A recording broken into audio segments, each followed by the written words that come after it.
पोती का प्रेम। मम्मा, एक समोसा दादी माँ को भी दे आऊँ? तुझे कितनी बार बोला है कि ये उस बुढ़िया के लिए नहीं बनाए मैंने। चुपचाप खा ले, वरना तुझे उस बुढ़िया के साथ कमरे में बंद कर दूंगी। मम्मी का इस तरह गुस्सा देखकर बेचारी रिंकू चुपचाप खाना खाने लगी। इस घर में दादी माँ के अलावा उसका कोई दोस्त नहीं था, इसीलिए वह हमेशा अपनी दादी के साथ खेला करती थी। पापा की इकलौती संतान होने के कारण दादी माँ के अलावा और कोई नहीं था उसके जो उसके साथ खेल सके। पर कविता हमेशा उसे अपनी सास के पास जाने से रोकती थी, क्योंकि उसका मानना था कि वह एक अभागिन है जिसने उसकी पहली संतान को निगल लिया। अजय आज दुकान से जल्दी ही आने वाले थे, क्योंकि आज कविता का जन्मदिन था। इसीलिए कविता ने पहले से ही सब तैयारियां कर रखी थी, बस अजय का इंतज़ार था। शाम को एक छोटी सी पार्टी भी रखी थी, जिसमें कविता ने अपने कई सहेलियों को आमंत्रित किया था। कविता खाना खाकर अपनी सास के लिए थोड़ी सी दाल व 2 सूखी रोटी रिंकू के हाथों में भिजवा दी। रिंकू खाना लेकर दादी माँ के कमरे में गई। दादी माँ, मैं आपके लिए खाना लाई हूँ, लो खाओ। आओ मेरी रानी बेटा, मेरी गोद में बैठो। नहीं दादी माँ, मम्मी ने मना किया है कि उस बुढ़िया की गोद में नहीं बैठना। अगर मम्मा ने देख लिया तो मम्मा मुझे खाना नहीं देगी। और पता है दादी माँ, आज मम्मा ने समोसे बनाए हैं। पर बेटा, तुम मेरे लिए तो समोसे लेकर नहीं आई, और ये रोटी कितनी रूखी है, खाई ही नहीं जा रही। दादी माँ, मम्मी ने मना कर दिया कि समोसे उसकी सहेलियों के लिए है, इसलिए नहीं दिए। तुमने समोसे खाए क्या? कैसे बने थे? बहुत स्वादिष्ट बने थे दादी माँ। रिंकू के मुख से ये बात सुनकर बुढ़िया के मुंह में पानी आ गया। रिंकी बेटा, अब समोसे और कितने बचे हैं? बहुत बचे हैं दादी माँ, अभी तो दादी माँ देखती हूँ, अगर मम्मी किचन में नहीं हुई तो मैं आपके लिए एक समोसा लेकर आऊँगी। रिंकू बाहर निकलकर देखती है कि मम्मी तो अभी टीवी देखने में बिजी है। चुपके से किचन में घुस जाती है और धीरे से कढ़ाई से एक समोसा लेकर अपने नन्हे हाथों में छुपाए अपनी दादी को लाकर देती है। बुढ़िया जैसे ही रिंकू के हाथों में समोसा देखती है तो वह बहुत खुश हो जाती है और जल्दी जल्दी खाने लगती है। रिंकू जब ये सब देखती है तो उसे बहुत आश्चर्य होता है। दादी माँ, धीरे खाओ, नहीं तो गले में ही अटक जाएगा। बुढ़िया थोड़ी ही देर में समोसा चट कर जाती है। वास्तव में समोसे तो बहुत स्वादिष्ट थे बेटा, चुपके से एक और ले आओ, और खाने का मन कर रहा है अभी। नहीं दादी माँ, मम्मी देख लेगी तो तुम्हें बहुत मारेगी, और मुझे भी। अब मैं नहीं जाऊंगी दादी माँ। उसे पता था कि अगर मम्मी ने देख लिया तो उस दिन की तरह दादी को कई दिनों तक भूखा ही रहना पड़ेगा।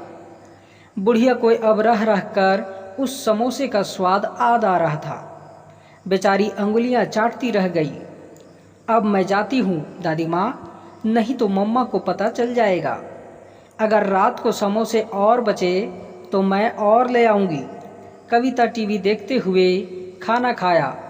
बुढ़िया ने, हाँ मम्मी खा लिया। मम्मा, पापा नहीं आए अभी तक? नहीं आए, पर आते ही होंगे। मम्मा, आपने मेरे लिए पापा से क्या मंगवाया? तुम्हारे लिए इस बार एक बड़ी सी गुड़िया मंगवाई है। और दादी माँ के लिए? कुछ नहीं। वैसे भी क्या ज़रूरत है उस बुढ़िया के लिए इतने पैसे खर्च करने की। वो देखो, तुम्हारे पापा आ गए। पापा आ गए, पापा आ गए। अजय ने रिंकू को गोद में उठाते हुए, पता है हम तुम्हारे लिए क्या लेकर आए हैं? गुड़िया, ये देखो, बिल्कुल तुम्हारी जैसी सुंदर व तुम्हारी जितनी बड़ी। लाओ, मैं इसे दादी माँ को दिखाकर आती हूँ। दादी माँ, ये देखो, पापा हमारे लिए गुड़िया लेकर आए हैं। देखो कितनी सुंदर है। हाँ, ये तो वाकई में बहुत सुंदर है, बिल्कुल तुम्हारी तरह है। ये लो कविता, तुमने जो मंगवाया था सब है, देख लो, कहीं कोई सामान छूट तो नहीं गया। और इसमें 2 साड़ी है, एक तुम्हारे लिए व एक माँ के लिए। अजय, माँ को क्या ज़रूरत है साड़ी की? उनके पास तो पहले से ही बहुत है, इसलिए फालतू की वस्तुओं में पैसे बर्बाद मत करो। कविता, तुम्हें पता है आज हमारे पास जो भी है वह सब माँ का इकट्ठा किया हुआ है, पर हमारे भी एक लड़की है और हमें भी अपने भविष्य के लिए धन की आवश्यकता है। अगर हम यूँ पैसे खर्च करेंगे तो कल को हमारे पास कुछ भी नहीं रह जाएगा। और वैसे ही उस बुढ़िया को तो कहीं जाना नहीं, पूरे दिन घर में ही रहना है। कविता, तुम्हें पता है तुम क्या बोल रही हो? वो मेरी माँ है, और अगर मानो तो तुम्हारी भी। वो मेरी माँ नहीं हो सकती। वह अभागिन मेरे बेटों को निगल गई। खबरदार कविता, अगर और एक शब्द अशब्द मेरी माँ के विषय में बोला तो मुझसे बुरा कोई नहीं होगा। मेरा भी फैसला सुन लो। अजय, तुम आज से इस घर में या तो बुढ़िया रहेगी या मैं। तुम जा सकते हो। मैं तुम्हारे लिए अपनी माँ को नहीं खो सकता। मैं भी रहना नहीं चाहती इस घर में। मैं अब आओ रिंकू, चलते हैं। हम कभी वापस नहीं आएंगे अब इस घर में।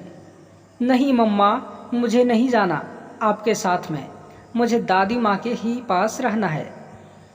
तू तो उस बुढ़िया के साथ रहकर उसकी भाषा बोलने लगी।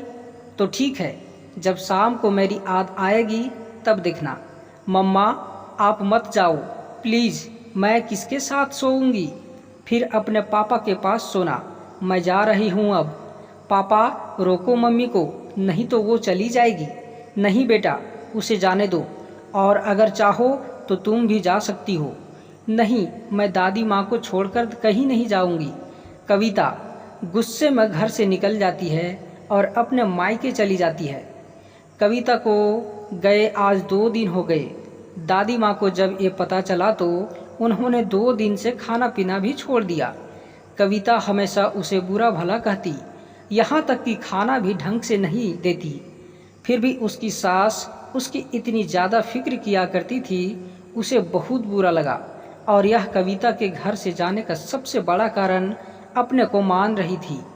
अजय भी कविता के जाने से बहुत दुखी था, भी समझ नहीं आ रहा था कि वह क्या करे। उसने कई बार कविता को फ़ोन ट्राई किया, पर उसने नहीं उठाया। अजय बालकनी में आज अकेला बैठा सोच रहा था कि आखिर कविता ऐसे कैसे कर सकती है। उसने तो साथ जीने मरने का वादा किया था। उसे कुछ सोचते हुए अजय अपने अतीत के आगोश में खो गया।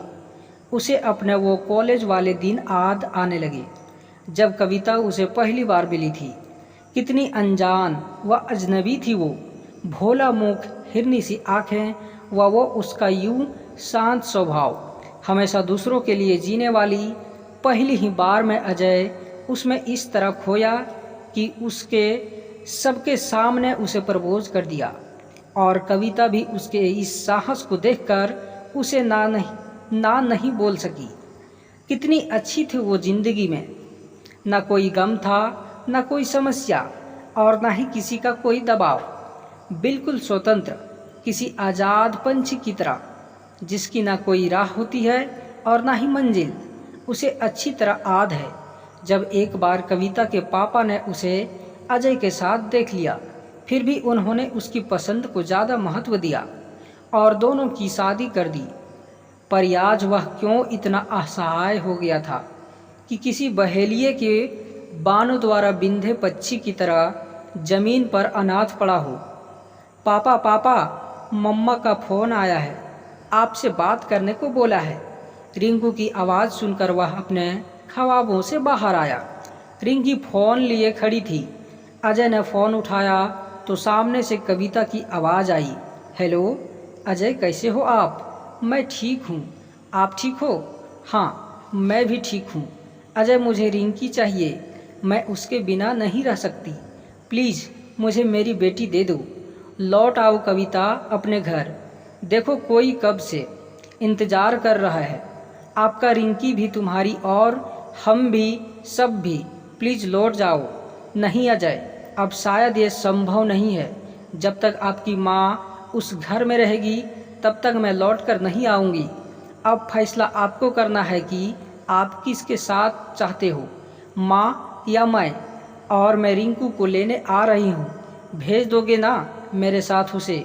हाँ ले जाओ, अगर वह खुशी खुशी जाना चाहे, आपकी बेटी है, वो आपके पास ज़्यादा खुश रहेगी। ये कहते कहते अजय का गला रुंध गया, शब्द पता नहीं कहाँ गुम हो गए। अब बहुत ज़्यादा टूट चुका था। वह कभी भी कविता से दूर नहीं रहना चाहता था और माँ को भी अपने से अलग होते नहीं देखना चाहता था।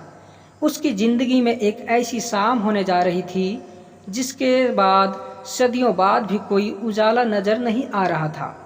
अब उसे फैसला करना था कि उसे अपना भविष्य चाहिए या गुजरा अतीत। एक तरफ उसका अतीत लिए मुंह पर झुर्रियों व बेटे से कुछ अधूरी सी उम्मीदें लिए उसकी बूढ़ी माँ, व दूसरी ओर उसका अपाहिज सा भविष्य व उसकी प्यारी सी गुड़िया रिंकू को साथ लिए उसकी पत्नी।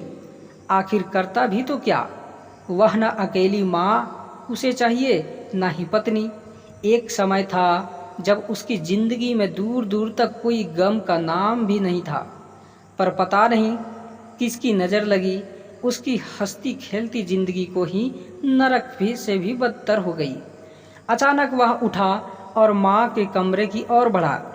इससे पहले कि वह माँ से कुछ बोल पाता, माँ बोल पड़ी कि क्या हुआ बेटा, किसका फ़ोन था?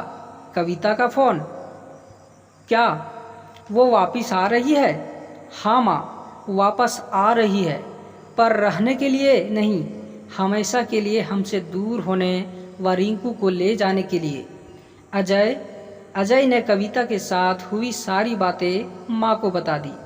बेचारी बुढ़िया, जिसने कभी सोचा भी नहीं था कि बात कहाँ तक बढ़ जाएगी, कि उसे वृद्धाश्रम जाने तक की नौबत आ जाएगी। अजय की बात सुनकर बेचारी कुछ देर खामोश हो गई। अंत में फैसला किया कि वह वृद्धाश्रम चली जाएगी, पर कभी भी अजय व कविता को अलग नहीं होने देगी। माँ के मुंह से ऐसी बात सुनकर अजय हक्का बक्का रह गया। जी हाँ दोस्तों, अगर हमारे चैनल को अभी तक सब्सक्राइब नहीं किए होंगे तो जल्द सब्सक्राइब कर लेंगे। चलिए आगे बढ़ते हैं। ये क्या कह रही हो माँ, तुम अपना स्वयं का घर छोड़कर वृद्धाश्रम में जाओगी और एक अनाथ की ज़िंदगी जियोगी?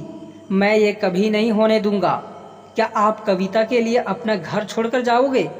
अच्छा होता अगर मैंने आपके खिलाफ जाकर कविता से शादी ना की होती, तो शायद आज ये नौबत नहीं आती। नहीं बेटा, ऐसी बात नहीं। कविता तुम्हारी धर्म पत्नी है, आपको उसके बारे में ऐसा नहीं बोलना चाहिए। और रही बात मेरी, तो मेरे पास तो अब बहुत कम समय बचा है, जो वृद्धाश्रम में ही गुजार लूँगी। पर अभी आपकी पूरी ज़िंदगी शेष है। मेरे जाने के बाद कविता ही एकमात्र सहारा होगी आपका। और वैसे भी मैं कौन सा दुनिया छोड़कर जा रही हूँ। जब कभी भी याद आए मेरी तो मिलने चले आना, वहाँ पर हर सुविधा भी होगी, नर्स डॉक्टर, आपको भी कोई परेशानी नहीं होगी और ना ही कविता को। माँ के बहुत ज़्यादा समझाने पर अजय मान गया और माँ को वृद्धाश्रम छोड़ने के लिए तैयार हो गया। दूसरे दिन माँ का सारा सामान फेंक कर अजय माँ को न चाहते हुए भी उसकी जिद के कारण वृद्धाश्रम छोड़ आया। कविता को जब ये पता चला तो वह बहुत खुश हुई कि अब उसे उस घर में कोई समस्या नहीं होगी और वह अपने ससुराल वापस लौट आई। पर अब अजय में वो पहली वाली बात नहीं रह गई थी। अजय अब पहले जैसा बिल्कुल नहीं था। वह बहुत ज़्यादा उदास रहने लगा और बहुत ज़्यादा समय वह मौन ही रहने लगा। कविता जिस खुशी की लालसा में यहाँ आई थी, वह उसे अब बिल्कुल नहीं नज़र आ रही थी। अजय हमेशा सुबह माँ से मिलने आया करता था। वह जब भी उस वृद्धाश्रम से गुजरता था, माँ से मिलकर ही जाता। वृद्धाश्रम आने के बाद अजय की माँ अचानक बीमार पड़ रहने लगी थी। डॉक्टर नर्स सब बहुत परेशान हो गए, लेकिन अजय की माँ के कहने पर किसी ने भी अजय से इस बात पर नहीं कही, क्योंकि अजय की माँ चाहती थी कि वह हमेशा खुश रहे। जब कई दिनों बाद भी तबीयत में सुधार नहीं हुआ तो डॉक्टरों ने उन्हें एक बड़े हॉस्पिटल में चेकअप के लिए भेजा। जब रिपोर्ट आई तो पता चला कि उन्हें कैंसर है और ये बीमारी लगभग 2 वर्ष से पहले से है। जब भी माँ से मिलने आता तो कविता को बहुत बुरा लगता। वह हमेशा उन्हें वहाँ जाने रोका करती थी। वह कभी कभी रिंकू को भी साथ ले जाया करता, जिससे कविता और भी ज़्यादा बिगड़ जाती। अब अजय भी काम के दबाव के कारण कई दिनों बाद ही वहाँ जाया करता, पर उसे यह पता नहीं था कि उन्हें कैंसर है। अब उसकी तबीयत और बिगड़ने लगी। एक बार अजय कहीं जा रहा था, इसलिए उसने सोचा कि माँ से मिलकर चलते हैं। पर जैसे ही वह अंदर गया तो उसे माँ कहीं भी नहीं दिखाई दी। जब आसपास पूछा तो पता चला कि उनकी तबीयत बहुत खराब है और वह अस्पताल में भर्ती है। जब वह हॉस्पिटल पहुंचा तो पाया कि माँ की तबीयत बहुत ज़्यादा खराब थी। दवा के नशे में वह अजय को भी नहीं पहचान रही थी। डॉक्टर ने बताया कि अब उनकी ज़िंदगी के बहुत कम दिन बचे हैं। जी हाँ दोस्तों, अगर डॉक्टर ने अजय को उसकी माँ की बीमारी के बारे में भी बता दिया। अचानक डॉक्टर ने मुंह से ऐसी बात सुनकर जैसे उसे बहुत गहरा धक्का लगा। उसने कभी सोचा भी नहीं था कि ज़िंदगी में कभी ऐसा दिन भी आएगा जो उसे माँ से हमेशा के लिए अलग होना पड़ेगा। डॉक्टर, अजय पता है ये बहुत भयानक बीमारी है। अब तक इसका इलाज कुछ गिने चुने देशों में ही होता है, जहाँ इलाज कराने के लिए बहुत ज़्यादा पैसे ही की आवश्यकता पड़ती है। पर अगर ये खुश रहे तो शायद कुछ ज़्यादा समय निकाल सके, वरना अगर यूँ ही चिंता करती रही तो हम कुछ नहीं कर सकते। डॉक्टर, इन्हें खुश रखने के लिए मुझे क्या करना चाहिए? अजय, आप इसे अपने पास घर ले जाओ। घर को छोड़कर ही इनकी तबीयत ज़्यादा डाउन हो गई।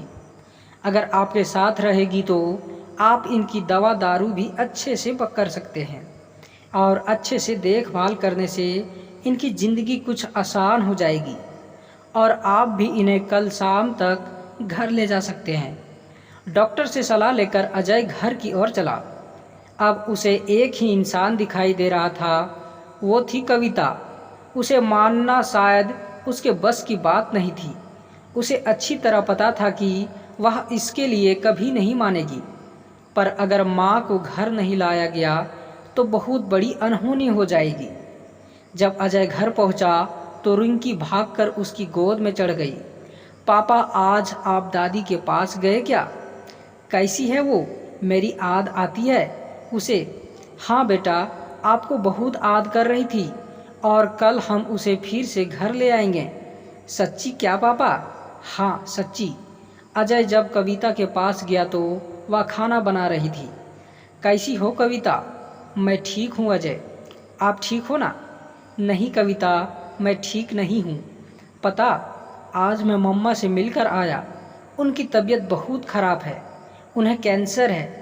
डॉक्टर ने बताया कि उनके पास 1-2 दिन का समय बचा है। डॉक्टर ने बताया कि अगर हम उन्हें घर ले आए तो उनके बचे दिन आसान हो जाएंगे। कविता, अगर आप बुरा ना मानो तो क्या हम उन्हें घर ले आएं? उनके पास बहुत कम समय बचा है, बस इस बार मान जाओ कविता। इसके बाद जो कहेगी मैं करूँगा, पर इस बार मेरी बात मान जाओ प्लीज़। चलो ठीक है अजय, अगर आप चाहते हो तो ले आओ, पर इसके बाद कभी मेरी बात नहीं टालोगे ना? हाँ बिल्कुल कविता। कविता के मुख से ऐसी बात सुनकर अजय को बहुत ज़्यादा अचरज हुआ, पर खैर जो भी हो अच्छा ही होगा, ये सोचकर गॉड को धन्यवाद कहा।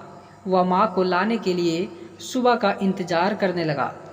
सुबह जल्दी उठकर वह रिंकू को साथ लेकर माँ को लाने चला। आज वह बहुत खुश था। अपने वह दुख दर्द भूल गया था। वह तो ये भी भूल गया कि जल्द ही उसकी माँ उसे हमेशा के लिए अकेला छोड़कर अलविदा कह जाएगी। रिंकू को साथ लिए वह उस हॉस्पिटल पहुंचा, पर जैसे ही वह माँ के कमरे की तरफ बढ़ा उसके होश उड़ गए।